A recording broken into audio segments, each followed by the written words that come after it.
Hello friend, welcome back to our channel FinStock. Today we are with yet another episode of our weekly market analysis series.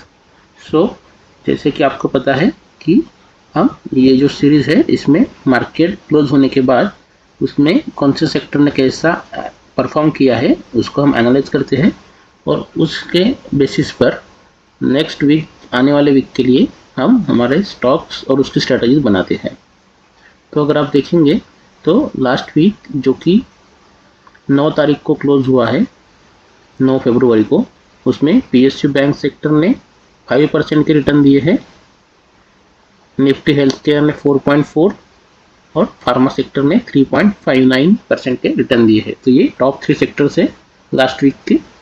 और जो under perform किए हैं वो sector है FMCG जो कि 2.27% down है, फाइनेंशियल सर्विसेज जो कि 1.13% डाउन है, और फिर आता है निफ्टी बैंक जो कि -0.73% डाउन है। तो अगर आप एक नोटिस करेंगे तो बैंक जो है निफ्टी बैंक इंडेक्स वो डाउन है, लेकिन जो पीएसयू बैंक इंडेक्स है वो टॉप गेनर है, उसने 5% रिटर्न दिए। दैट मीन्स कि जो लोग हैं वो पीएसयू बैंक में ज़्यादा पैसा लगा रहे हैं एज कम्पेयर टू जो प्राइवेट बैंक्स है, क्योंकि बैंक इंडेक्स नीचे है लेकिन पीएसयू बैंक टॉप गेनर है। तो चलिए हम देखते हैं ये जो हमारे टॉप सेक्टर्स हैं इनमें से हमें कहाँ बाइंग के मौके मिल सकते हैं। तो फ्रेंड्स, आप हमारे वीडियोस तो देखते हैं लेकिन इनको लाइक करें, शेयर करें अपने फ्रेंड्स के साथ, उसी के साथ आपके कमेंट्स भी करें और चैनल को सब्सक्राइब करें और बेल नोटिफिकेशन दबा दीजिए ताकि नए वीडियोज़ की अपडेट आपको तुरंत मिल सके। तो ये जो इंडेक्सेस है स्टॉक गेनर है, इनमें हम इनके जो स्टॉक्स है इनमें एनालिसिस करके कहाँ बाइंग के मौके मिल सकते हैं वो देखते हैं। Let's go to chart. So हमारा पहला जो था वो बैंक था पीएसयू बैंक, तो उसमें जो सबसे बड़ी है वो है एसबीआई। तो हम पहले एसबीआई को देखते हैं। तो ये एसबीआई का हमारे सामने चार्ट हम अभी ओपन करते हैं। तो ये एसबीआई का चार्ट है। अगर आपको पता होगा तो लास्ट वीक में भी हमने एसबीआई को एनालाइज किया था और उसके बाद इसने ऑलमोस्ट 3.6% के रिटर्न दे दिए हैं। सॉरी, ये तो डेली है, अगर आप वीकली देखेंगे तो ऑलमोस्ट 11% के रिटर्न दिए हैं। तो अगर आप लास्ट वीक का एनालिसिस देखेंगे, जिसका मैं आपको ऊपर आई बटन में लिंक दे दूँगा, तो आप पाएंगे कि अगर लास्ट वीक में अगर आप बाय करते, ये मैंने लेवल बताया 660, तो यहाँ से आपको ऑलमोस्ट 10% के रिटर्न एक ही वीक में बन जाते।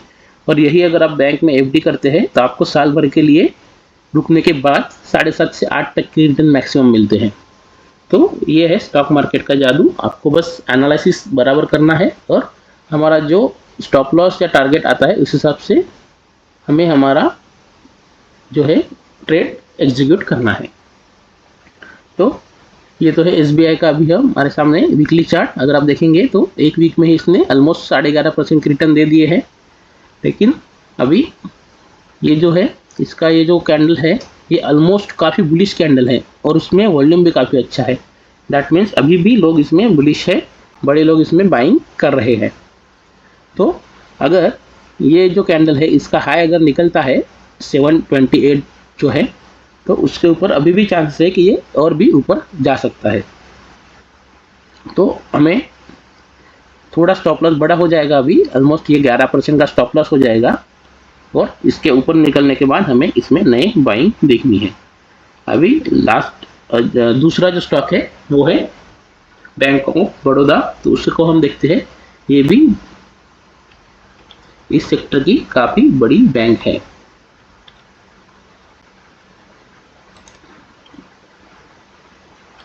तो ये बैंक ऑफ बड़ौदा का वीकली चार्ट है।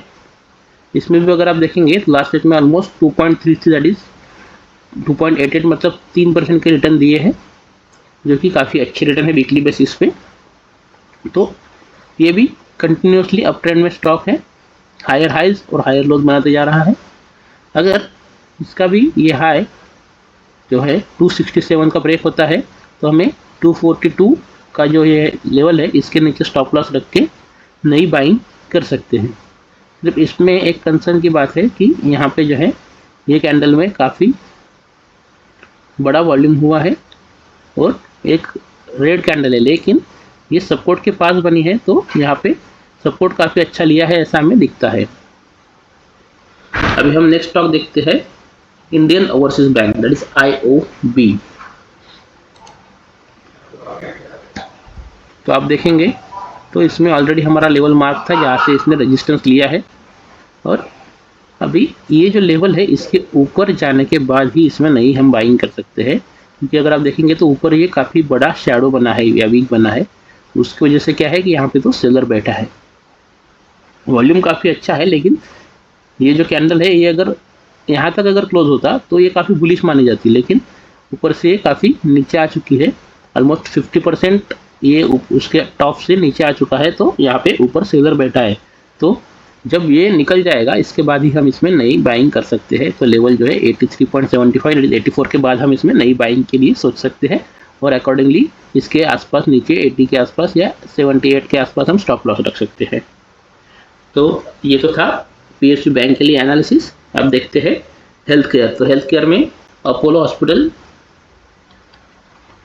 जो कि इस सेक्टर का काफ़ी बड़ा नाम है, तो उसे हम पहले देखेंगे। तो ये है अपोलो हॉस्पिटल का चार्ट आपके सामने। जैसे कि आप देखेंगे कि ये एक छोटा सा स्विंग हमें दिखेगा वीकली बेसिस पे, तो हमें काफ़ी अच्छा इसमें एक रिस्क रिवॉर्ड मिल सकता है। और ये जो रिसेंट एक हाई से नीचे आया था, तो यहाँ पे अगर हम फिबोनाची एक्सटेंशन का इस्तेमाल करते हैं तो हमें हमारा टारगेट मिल सकता है, जो कि अगर आप देखते हैं तो हमें फर्स्ट टारगेट जो मिलता है वो मिलता है यहाँ तक का 7591, सॉरी, जो कि 7591 है, 7645 है।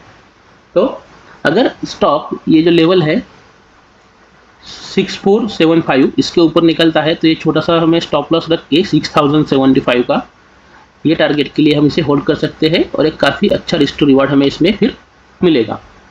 अगर आप देखते हैं तो हमारा रिस्क जो आएगा वो काफ़ी कम होगा, ऑलमोस्ट 5% का रिस्क है, और उसके अगेंस्ट में जो रिवार्ड है वो 15% के आसपास है, सॉरी 18% के आसपास है, और 6% का रिस्क आता है, तो ऑलमोस्ट 1:3 रिस्क टू रिवार्ड हमें इसमें मिल जाएगा। फिर हमारा दूसरा स्टॉक जो है वो है फोर्टिस हॉस्पिटल, इसको भी हम एनालाइज करेंगे। तो ये जो चार्ट है फोर्टिस हॉस्पिटल का है, इसमें थोड़ा कंसर्न है। देखिए ये जो ऊपर का लेवल हमारा था, यहाँ से काफ़ी अच्छा सेलिंग इसमें दिखता है।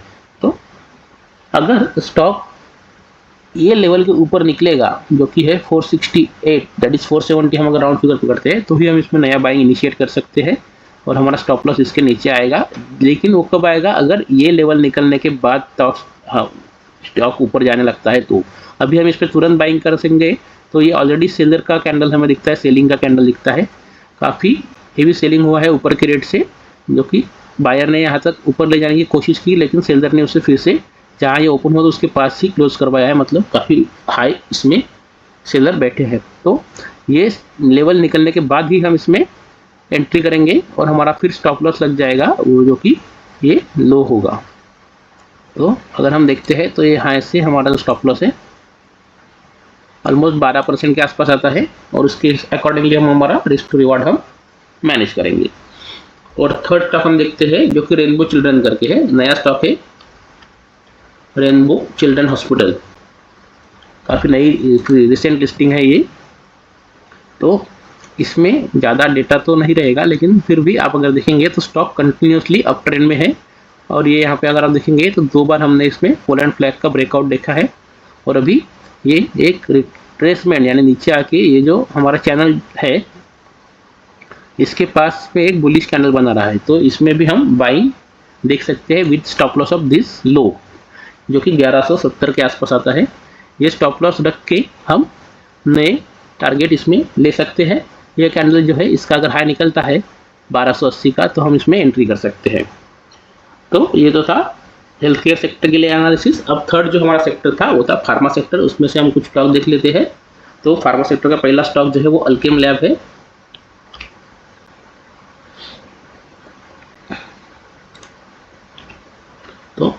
अल्केन लैब अगर आप देखते हैं तो अल्केन लैब का जो ये चार्ट है ये आपके सामने वीकली चार्ट ओपन होगा, और अगर आप देखेंगे इसमें भी काफ़ी अच्छा एक अप ट्रेंड आने के बाद यहाँ पे थोड़ा रिप्लेसमेंट हुआ था, और ये फिर से ये कैंडल जो है ये वीक का इसने ये जो हाई है इसको ब्रीच करने का ट्राई किया है विथ वॉल्यूम, तो इसमें काफ़ी अच्छा बाइंग हो रहा है।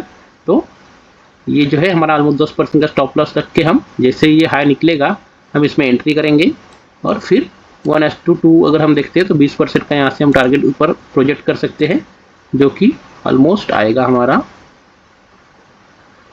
6500 के आसपास। तो एक काफ़ी अच्छा हम इसमें टारगेट ले सकते हैं। नेक्स्ट हम देखते हैं सन pharma.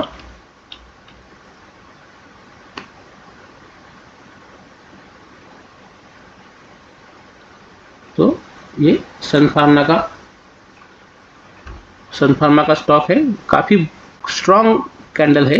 Open is equal to low और close is equal to high, काफ़ी स्ट्रॉन्ग कैंडल इसे हम कह सकते हैं, और वो भी वॉल्यूम के साथ आ रहा है, तो ये काफ़ी अच्छा बुलिश मोमेंटम में है। यहाँ पे हमने एक लेवल मार्क किया था, यहाँ से अब ये ऑलमोस्ट 20% से भी ज़्यादा रिटर्न दे चुका है, ऑलमोस्ट 30% रिटर्न दे चुका है।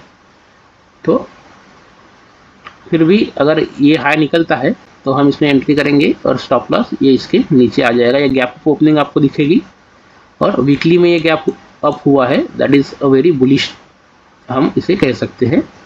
तो स्टॉप लॉस इसके नीचे हमारा आएगा 1420 के आसपास, और इस पर हम नए बाइंग के मौके ढूंढ सकते हैं। हमें क्लास स्टॉक दिखते हैं लुपिन, और फिर हम रुकेंगे, क्योंकि अगर हम एनालाइज करने बैठे तो पूरा दिन भी एनालिसिस कर सकते हैं, और इतने स्टॉक्स है कि हम एनालिसिस करके थक जाएंगे लेकिन स्टॉक ख़त्म नहीं होंगी। तो ये लुपिन का चार्ट है, लुपिन का ये वीकली चार्ट है। ये देखिए इसमें भी ये एक रेजिस्टेंस हमने निकाला था, इसके ऊपर अच्छे से ब्रेकआउट दिया है, और काफ़ी वॉल्यूम भी अच्छा है। तो अगर ये हाई निकलता है 1697 तो हम इसमें एंट्री बना सकते हैं विथ ये जो हमारा सपोर्ट लेवल इसके आसपास हम स्टॉप लॉस रख सकते हैं। और 1:2 अगर हम टारगेट करते हैं तो थोड़ा बड़ा स्टॉप लॉस है 17% के आसपास, तो फिर हमें टारगेट भी बड़ा ढूंढना पड़ेगा। तो ऑलमोस्ट ये टारगेट आ जाएगा ये लेवल का, जो कि आता है 2300। तो इसमें हम ये जो हाई है, हाई निकलने के बाद 1700 के बाद एंट्री करेंगे। स्टॉप लॉस ऑलमोस्ट 1400, 1500 के आसपास रखेंगे, और अकॉर्डिंगली 1:2 हम इसमें टारगेट करेंगे। तो अभी के लिए इतना ही फ्रेंड्स, थैंक यू।